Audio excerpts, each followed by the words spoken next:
m'excuser d'être un peu en retard, mais les routes qui mènent du Gers jusqu'à l'Ardèche sont un peu longues. Et je suis très heureux de me retrouver avec autant de militants engagés. Et je retrouve effectivement les mobilisations que j'ai connues dans mon département contre les OGM. D'ailleurs, il y a beaucoup de similitudes entre les deux dossiers. Il y a l'opacité des procédures de décision, il y a les atteintes à l'environnement, il y a les enjeux financiers, les conflits d'intérêts et une façon de mépriser les citoyens dans l'approche démocratique qu'on peut avoir de ces sujets. Certains prétendent que les gaz de schiste c'est une opportunité énergétique, d'autres disent que c'est un désastre environnemental. C'est d'abord et avant tout un fiasco démocratique, c'est-à-dire celui qui n'a pas permis aux élus et aux citoyens si nous sommes là ce soir, et je suis sûr que Ségolène est dans le même état d'esprit, c'est parce que nous n'avons pas envie de nous faire avoir. Parce que nous avons envie, au contraire, d'être à vos côtés dans la lutte pour interdire définitivement l'extraction et l'exploitation des gaz de schiste sur le sous-sol de notre pays. Et si nous sommes ici ce soir, c'est effectivement d'abord pour vous dire merci sur la mobilisation citoyenne qui probablement a permis de bouger les choses parce qu'il est clair que et le gouvernement et les industriels auraient souhaité que ce dossier ne fasse pas de bruit et puisse commencer à avancer de manière la plus discrète. Pour répondre très concrètement au problème des forages en eau profonde, il est clair que la loi Jacob ne prévoit pas de disposition particulière pour cette extraction-là et qu'il faut le faire dans le rapport dont je vous parlerai tout à l'heure et dans la conclusion personnelle que je tire.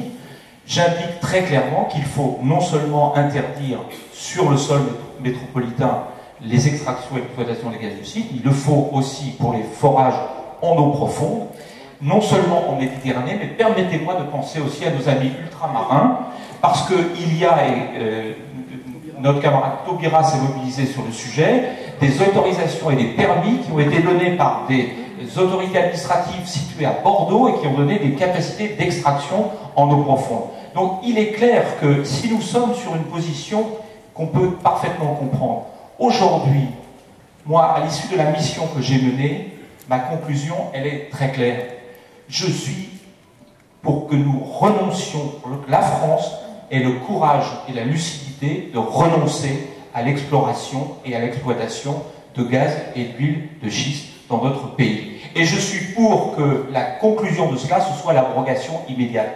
Parce que vous avez raison, Jacob et l'UMP essayent aujourd'hui de nous rouler dans la farine. Ils sont pris dans leurs contradictions. Ils ont des citoyens sur leur territoire qui leur demandent d'interdire cette activité, mais en même temps, ils ont des lobbies industriels derrière eux qui les poussent à laisser les portes entrouvertes. Et aujourd'hui, le texte, pourquoi nous avons voté contre ce texte? C'est parce qu'il permet encore aux industriels d'espérer aller dans ce sens-là. Il n'est qu'à voir les propos de M. Demargerie, PDG de Total, qui dit qu'avec un texte malin comme celui-là, il faut surtout faire le dos rond, attendre, avoir les permis, continuer d'avoir les permis et faire en sorte que l'exploitation puisse avoir lieu. Et nous, notre travail maintenant, celui que nous devons faire, au-delà de la mobilisation citoyenne qui a eu lieu, au-delà de la mobilisation que nous avons eue au Parlement, au Sénat et à l'Assemblée, eh bien, c'est effectivement d'aller beaucoup plus loin. Parce que on ne peut pas, comme le fait la loi Jacob, donner 2 mois aux industriels pour réécrire leur projet. Pourquoi on donne 2 mois?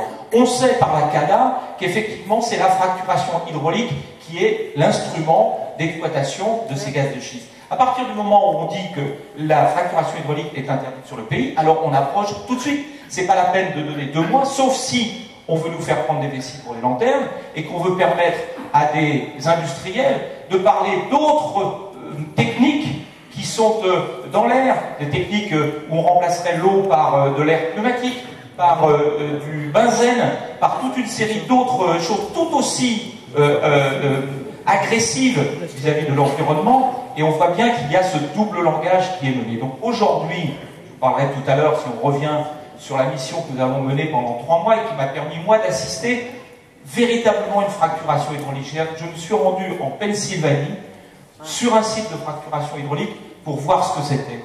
Il faut comprendre que les Américains ont une conception de la protection de l'environnement qui est un peu différente de la nôtre. J'avoue que quand j'ai rassemblé le meilleur anglais que j'avais pour leur dire « Do you nos principes de précaution, ils m'ont regardé avec des yeux énormes, parce que pour eux, ça n'est pas un sujet. Quand on leur dit qu'il peut y avoir des dégâts sur la nappe phréatique, ils répondent qu'on trouvera une technique pour pouvoir corriger ça. Quand on leur parle des générations futures, ils disent que ces générations futures se débrouilleront comme nous, on s'est débrouillés. Donc il y a une conception qui est tout à fait différente. Le problème dans notre pays, c'est que la conscience citoyenne autour de l'écologie, et je veux profiter de l'occasion, puisque je sais qu'elle partira peut-être avant la fin de cette séance, pour dire à Ségolène que c'est un plaisir toujours de la voir aux côtés des grandes causes de l'environnement, que ce soit l'OGM et les gaz de schiste.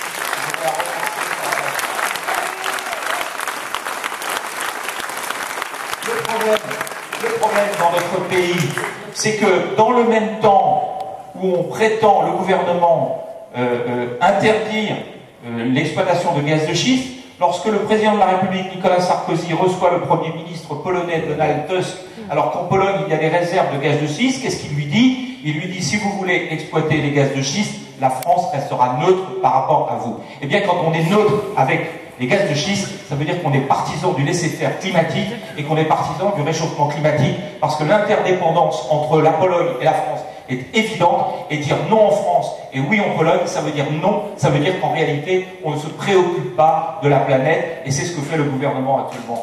Voilà.